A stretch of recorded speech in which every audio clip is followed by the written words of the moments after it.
We are a family.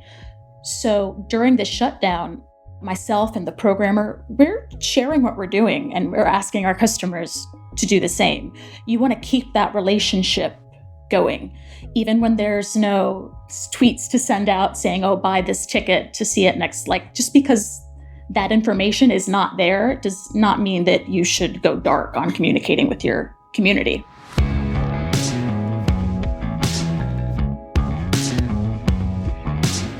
It's been 13 days since all major exhibitors in the United States closed their movie theaters because of the coronavirus. This is a theatrical shutdown that, prior to this moment, no one would ever have thought possible. Now, a $2 trillion stimulus package with nearly $500 million of potential aid earmarked for businesses may be a lifeline for theaters. This week, we're going to look at what happened between the chains closing down and the passing of the bill, and lay out what's in the stimulus package which could help theaters. I'm Russ Fischer, editorial director of the Boxoffice Studios, which provides online editorial content for theaters.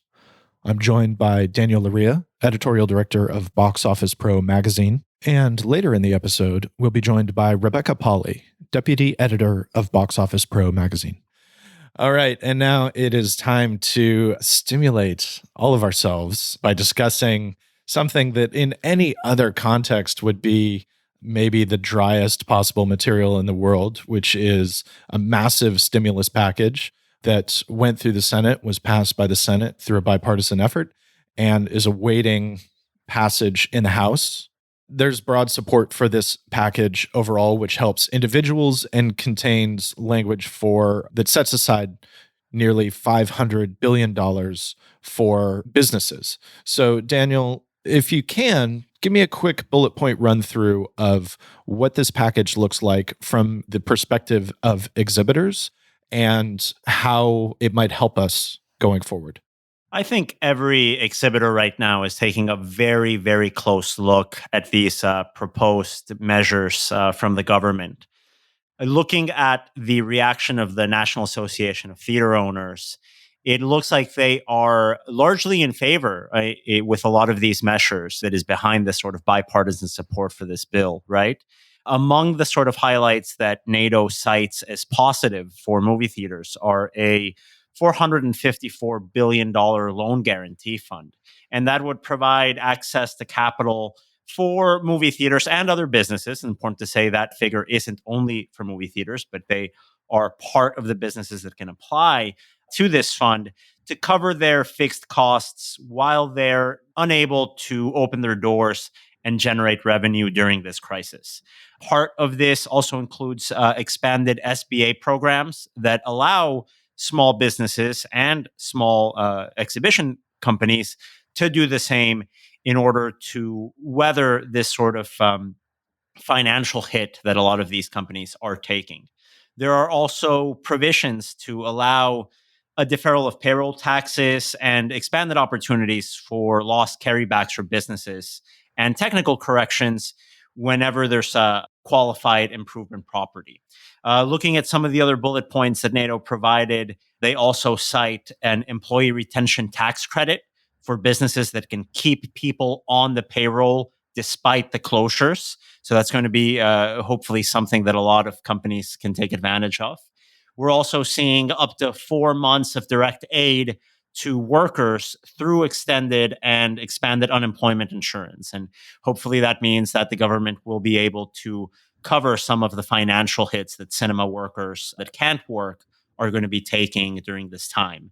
And that includes increases in weekly dollar amount and eligibility for part-time employees. As we know, we are in an industry here that relies on a lot of part-time and hourly employees to be able to function. And finally, there are advanced tax deductions to workers that are payable now. These are the quick sort of bullet points that the National Association of Theater Owners cite as positive things coming from this act. And I think like everyone else, we are taking things day by day to see how these measures can be applied and work within the industry. Because ultimately what we're looking at is a gigantic pot of potential money as far as the loan guarantee fund, but for which there's going to be significant competition, right? And we don't have any real knowledge of how determinations are going to be made at this point of who gets what slice of what is admittedly a very large pie right now. Absolutely. I think this is a very positive first step for the industry to recover, but it by no means is the golden solution that we're all waiting for, right? Hopefully, this package will deliver much needed liquidity for a lot of these companies that employ a large number of workers in every state. There are movie theaters in every state, and there are people that depend on these locations for their livelihood. We're hoping is that once details from this bill get sort of settled, the exhibition industry will be well represented. Do we have any sense of a timeline for, as far as expectations go, for when companies might begin to understand that, yes, realistically, some of this relief is available to them? Not to my knowledge, no. So at this point, there's reason to be optimistic, certainly. And there's also the byproduct of the fact that the acceptance of the stimulus bill did a lot of work to help bolster the markets. So we've seen upturns in the Dow and the S&P, and the general health of the market, while certainly still shaky, also has an effect on, if nothing else, the larger chains, which certainly have to keep an eye on their valuation overall. So that's another positive outcome of this as we wait to see precisely how it all shakes out. And that's exactly what we have to do, right, Russ? We have to wait to see how this shakes out. It's not the easiest advice to take, especially with the anxiety that I think a lot of us are having here at home watching this situation develop. But what is in our control is, again, what individual theater owners and what individual moviegoers can do to help out their local cinemas. And one of my colleagues, Rebecca Pahle, our deputy editor over at Box Office Pro, has been spending the last 2 to 3 weeks looking and analyzing a lot of those different techniques and strategies that cinemas can employ to not only keep in touch with moviegoers, but to make sure that they can count on their support during these difficult times. Hey, Rebecca, thanks for joining us. Great to talk to you again. So based on what you've been seeing so far, how can theaters and cinemas stay in touch with their audiences right now? First of all, theaters have to recognize that communication right now is not optional. Just because you're closed does not mean that you should not be consistently updating those social media accounts. A quote that really stuck out for me from Melissa Boudreau, the CMO at Imagine Entertainment, is, "Our role is to provide entertainment and an escape for our guests." Right now, no one can do that in their buildings. So you're seeing cinemas on Twitter, on Facebook, reaching out to their customers with, share your favorite movie memory. This is Paul Newman's birthday. What's your favorite film of his? Marcus Theaters is asking customers to send photos of their dogs. These things might seem kind of light and frivolous right now, but really they are absolutely essential to provide that escape to customers. And frankly, to remind customers, as to Russ, what you said earlier, which is that theaters are a vital part of the community. I'm hearing some concern from exhibitors that, maybe people are getting used to watching movies on VOD. So when this all ends, will they even want to come back to theaters? I believe they will, and I certainly plan to go to a movie first thing and eat way too much popcorn. But in keeping in touch with your consumers, you're really reminding them, hey, we are part of your community. And just because we're closed right now doesn't mean we're gone.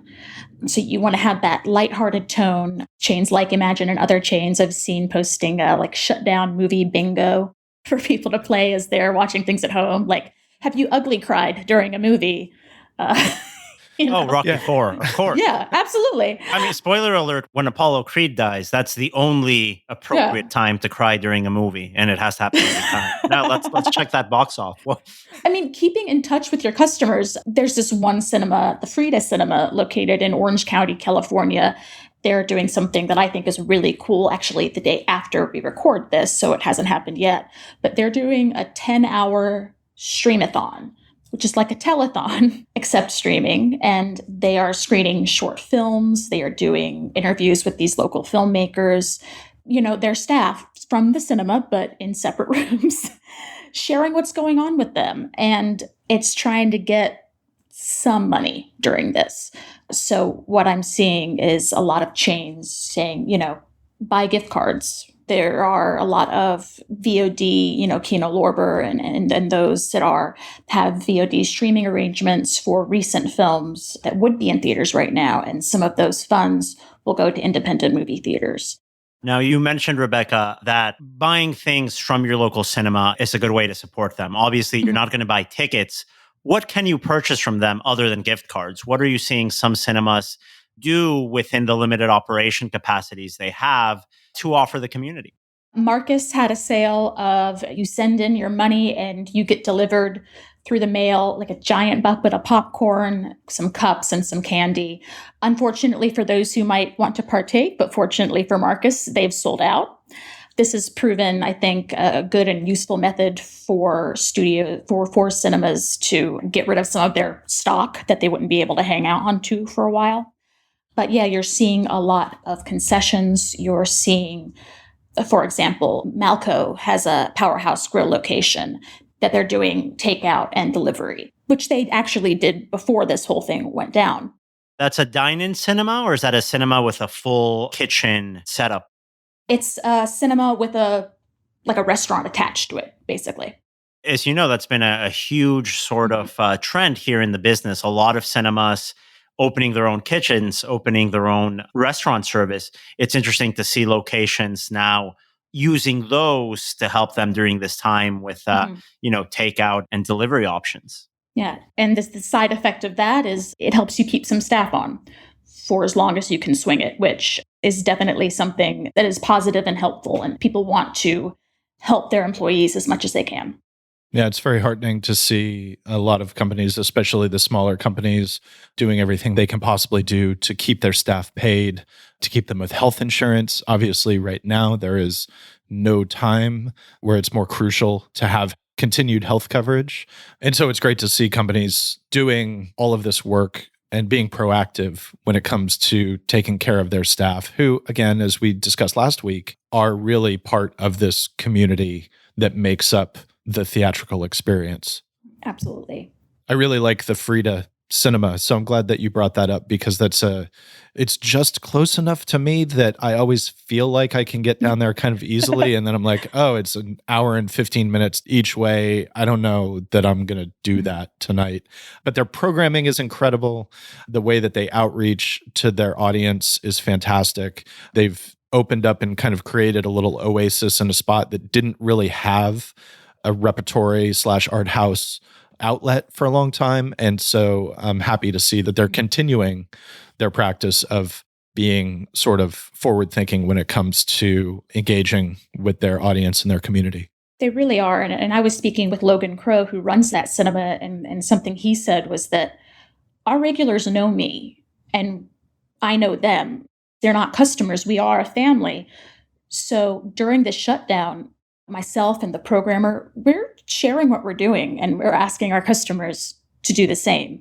You want to keep that relationship going, even when there's no tweets to send out saying, oh, buy this ticket to see it next. Just because that information is not there does not mean that you should go dark on communicating with your community. It's a great point, Rebecca. And I think we're all heartened to see the efforts that exhibitors are doing to make sure they are engaged with their local communities, from the chain level down to the independent cinemas, to make sure that everyone knows that we're in this together and that there's something that they can do to help. Also, it's good to make sure that popcorn gets sold. That way, when we go back into the movies, it's not stale.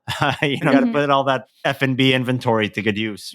Before we go, thank you, Rebecca. And just to kind of go back to what we talked about last week before we take off, what are you watching right now? How have you both been passing your time? Give me a quick recommendation for people listening. I've been watching old 30s Ernst Lubitsch musicals because they are light and fun, and I cannot do anything serious right now. Very good. Is there a specific title that has stood out to you as a favorite from the Lubitsch collection? Oh my God, it's actually not a musical, but Design for Living is an early one of his. Yeah, it's Gary Cooper. You can't really go wrong there. It's a wonderful movie. It's so good. This is a time to go back to your comfort movies.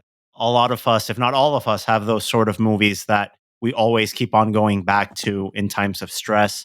I mentioned this earlier. Rocky 1 through, I guess we can call them 8, if we include the last 2 Creed movies.